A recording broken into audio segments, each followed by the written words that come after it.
I'm going to interview you right now. Yes, I am. 5, 4, 3, 2, 1. Hey guys, it's Jacqui Heinrich coming to you from the White House briefing room with the tiniest microphone I think I've ever held. I think I've actually eaten grapes bigger than that microphone, but this is all the rage now, the tiny mic. So I wanted to bring you in and show you what we're looking at in the briefing room ahead of the 1 o'clock hour. You can see the room is already filling in with journalists who might not be assigned seats, folks who do have seats or in their seats. A lot of anticipation for Caroline Leavitt's White House briefing. Lots to talk about, including the economy, some foreign policy news yesterday with updates on Ukraine, also the seizure of the Venezuelan oil tanker. We'll get into that in a second. But I wanted to just start this in the briefing room so you can see what the room looks like. And actually back here, a sight you don't often see, all of our TV crews that are responsible for getting this on air, including, if you zoom in back there, Jim Suddeth. There he is. He doesn't want to be on. He does not want to be on, but I am determined to showcase our talented Jim Suddeth. Who, Jim, how many presidents have you interviewed? Have you shot their interviews? 5. He says 5. Hi, Dave. Dave is one of our talented White House photographers. And Megan Tomei, White House producer for Fox.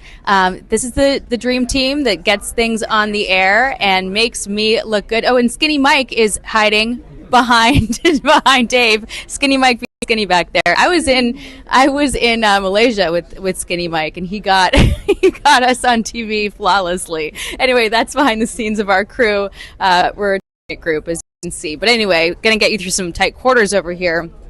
If we can make our way to the door. Pardon me, excuse me. Thank you. Hi. All right, so that's the room. It tends to fill in early because there are more reporters than seats available and a lot of questions that folks want to put to the press secretary on news of the day. The focus for us today, this morning, has been twofold. We were talking about certainly the economy and the president's push to lower costs. You had the Federal Reserve yesterday make a cut to the key interest rate. It's the rate at which banks borrow from each other, and then that tends to set the interest rates for consumers. The president's been pushing aggressively for the Federal Reserve to cut interest rates to bring down borrowing costs on everything from mortgages to car loans and credit card payments as these stubbornly high prices continue. He is, inflation's down, but the prices haven't followed quite as quickly, and he's basically doing a full court press effort to bring down costs where he can, and that does include pressuring the Federal Reserve to bring down the interest rates. Jerome Powell's term is up in May, and the president has said whoever replaces him as Federal Reserve chair has got to be on board with the idea of rate cuts. And that's significant because the Fed is designed to be insulated from political pressure, but there are sort of unified voices across the spectrum that agree that the Fed has been a little bit slow in its decision making, including prior to now. So that's a big priority for the White House, and that was the news yesterday. And you had the weekly jobless claims coming out this morning at 8:30. So Caroline Leavitt might be asked a little bit about that. And then on the foreign policy side, yesterday, and I'll take you up to the West Wing in the meantime so you can see just a little more of campus while we're talking.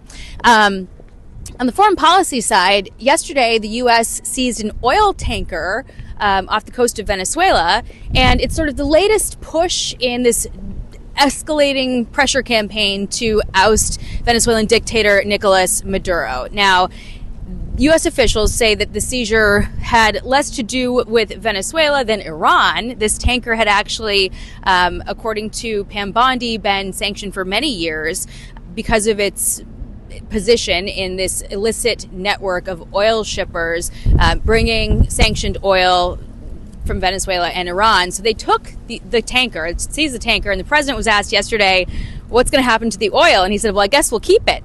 By the way, over here you can see a Marine standing next to the door, and that signals that President Trump is in the Oval Office right now. So whenever you see a Marine outside, and it is a very cold day today, that means the president is inside the Oval Office working, and he's in there right now. And he'll probably be watching the briefing. He usually does.